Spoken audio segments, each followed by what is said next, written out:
بسم اللہ الرحمن الرحیم۔ السلام علیکم ورحمۃ اللہ وبرکاتہ۔ اسلام پیغام امن کے ساتھ میں ہوں حافظ محمد ذیشان فرید۔ آج کی اس ویڈیو میں آپ سامعین کو نماز پڑھنے کا طریقہ اور نماز میں کیا پڑھا جاتا ہے وہ انشاءاللہ تجوید کے ساتھ باقاعدہ سکھاؤں گا، اور اس کے علاوہ ایک اور ویڈیو بناؤں گا جس میں تصویری صورت میں آپ کو نماز کا طریقہ سکھایا جائے گا۔ تو اگر آپ نے ہمارے چینل کو سبسکرائب نہیں کیا تو ابھی سے ہمارے چینل کو سبسکرائب کر لیں تاکہ ہماری ہر آنے والی نئی ویڈیو آپ تک جلد پہنچ سکے۔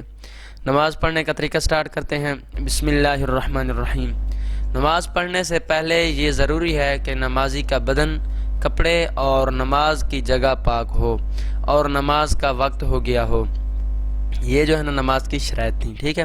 پھر آگے پھر باوضو قبلہ کی طرف منہ کر کے دونوں پاؤں کے درمیان 4 یا 5 انگل کا فاصلہ کر کے کھڑا ہو، اور جو نماز پڑھنی ہے یعنی ظہر، فجر، عصر جو نماز پڑھنی ہو اس کا دل سے ارادہ کرے، اور زبان سے کہنا مستحب ہے، یعنی نیت دل سے کرنا لازمی ہے لیکن زبان سے کرنی مستحب ہے۔ مثلا نیت کی میں نے آج کی نماز ظہر 4 رکعت نماز فرض یا سنت جو پڑھ رہا ہے اللہ عز و جل کے لیے، یعنی فرض اللہ تبارک و تعالیٰ کے لیے، سنت کیا ہوگی تو سنت کا کہنا ہے کہ واسطے رسول اللہ کے۔ منہ میرا کعبہ کی طرف، اگر امام کے پیچھے ہو تو کہے کہ پیچھے اس امام کے، اور دونوں ہاتھ کانوں تک لے جائے، اس طرح کے ہتھیلیاں قبلہ رخ ہوں اور انگلیاں نہ کھلی ہوئی ہوں نہ ملی ہوئی ہوں بلکہ اپنی حالت پر ہوں، یعنی جب انگلیاں اٹھانی ہے تکبیر تحریمہ کے لیے اللہ اکبر کہنا ہے تو تب نہ انگلیاں زیادہ کھلی ہوئی ہوں نہ زیادہ بند ہوں بلکہ درمیانی حالت میں ہوں، ٹھیک ہے۔ پھر اس کے بعد اللہ اکبر کہتا ہوا ہاتھ نیچے لائے اور ناف کے نیچے باندھ لے، اس طرح کہ دہنی ہتھیلی بائیں کلائی کے سرے پر ہو اور بیچ کی 3 انگلیاں بائیں کلائی کی پشت پر، اور انگوٹھا اور سب سے چھوٹی انگلی کلائی کے آس پاس ہوں، نظر سجدہ کی جگہ پر رہے، اور ثنا پڑھنی ہے، ٹھیک ہے۔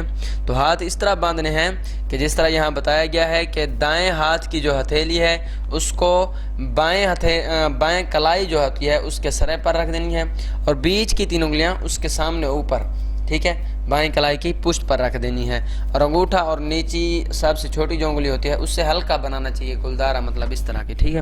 اس کے بعد ثنا پڑھنی ہے۔ ثنا یہ ہے اللہ اکبر کہہ کر ثنا پڑھنی، ٹھیک ہے، اللہ اکبر کہہ کر ثنا پڑھنی ہے۔ ثنا یہ ہے کہ سبحانک اللہم سبحانک اللہم وبحمدک وبحمدک وتبارک اسمک وتبارک اسمک وتعالی جدک وتعالی جدک ولا الہ غیرک ولا الہ غیرک سبحانک اللہم وبحمدک وتبارک اسمک وتعالی جدک ولا الہ غیرک۔ اس کا ترجمہ سماعت فرما لیں۔ پاک ہے تو اے اللہ، میں تیری حمد کرتا ہوں، تیرا نام برکت والا ہے اور تیری شان بہت بلند ہے، اور تیرے سوا کوئی معبود نہیں۔ اگر جماعت کے ساتھ امام کے پیچھے نماز شروع کرے تو ثنا پڑھ کر خاموش رہے اور امام کی قرات سنے، اور اگر تنہا ہو تو ثنا کے بعد تعوذ، تسمیہ، سورہ فاتحہ اور کوئی سورت پڑھے۔ تعوذ یہ ہے: اعوذ باللہ من الشیطان الرجیم، میں پناہ مانگتا ہوں اللہ کی شیطان مردود سے۔ اس کے بعد تسمیہ ہے: بسم اللہ الرحمن الرحیم، اللہ کے نام سے شروع کرتا ہوں جو بڑا مہربان نہایت رحم والا ہے۔ اس کے بعد سورہ فاتحہ پڑھنی ہے۔ الحمد للہ رب العالمین،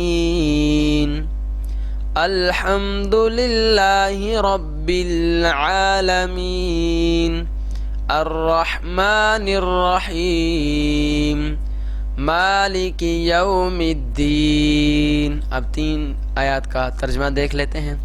سب تعریف اللہ کے لیے ہے جو سارے جہان کا پروردگار ہے، بڑا مہربان نہایت رحم والا ہے، قیامت کے دن کا مالک ہے۔ ایاک نعبد و ایاک نستعین، اے اللہ ہم تیری ہی عبادت کرتے ہیں اور تجھی سے مدد مانگتے ہیں۔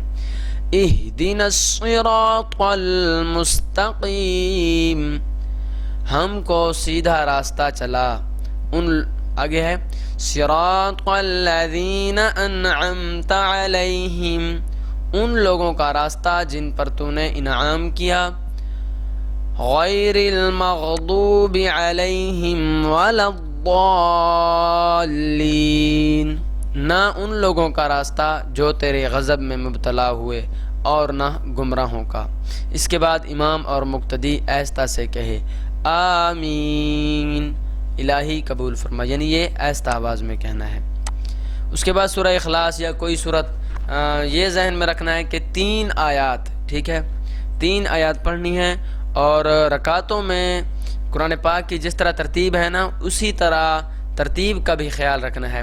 یعنی اگر پہلے آپ نے سورہ کوثر پڑھی، اس کے بعد آپ سورہ کافرون پڑھ سکتے ہیں، سورۃ النصر، یعنی اس سے آگے جو صورتیں ہیں، اس طرح نہیں کہ پہلی رکعت میں آپ نے سورہ اخلاص پڑھ لی اس کے بعد سورہ کوثر پڑھ لی، اس طرح نہیں، قرآن پاک کی ترتیب کا لازمی خیال رکھنا ہے۔ سورہ اخلاص اس مطلب آج میں آپ کو سکھاتا ہوں۔ قل هو اللہ احد، فرما دیجئے وہ اللہ ایک ہے، اللہ الصمد، اللہ بے نیاز ہے، لم یلد، نہ اس نے کسی کو جنا، ولم یولد، اور نہ ہی وہ کسی سے جنا گیا، ولم یکن لہ کفوا احد، اور کوئی بھی اس کا ہمسر نہیں۔ پھر اللہ اکبر کہتے ہوئے رکوع میں جائے، گھٹنوں کو ہاتھ کی انگلیوں سے مضبوطی سے پکڑ لے اور اتنا جھکے کہ سر اور کمر برابر ہو جائیں، اور کم سے کم 3 بار کہے، یہ رکوع کی تسبیح ہے، ٹھیک ہے۔ سبحان ربی العظیم، 3 یا 5 یا 7 بار، یعنی کم سے کم 3 بار پڑھنا ہے۔ سبحان ربی العظیم، سبحان ربی العظیم، پاک ہے میرا پروردگار عظمت والا۔ تو آج کی ویڈیو میں اتنا ہی کافی ہے، انشاءاللہ نیکسٹ ویڈیو میں اس سے اگلا جو ہے وہ میں آپ کو سکھاؤں گا۔ امید کرتا ہوں آپ کو یہ ویڈیو پسند ہے، کہ ویڈیو پسند ہے ویڈیو کو لائک کیجئے، کمنٹ کیجئے، اور دوست احباب کے ساتھ ضرور شیئر کیجئے۔ دعا میں یاد رکھیے گا۔ اللہ حافظ۔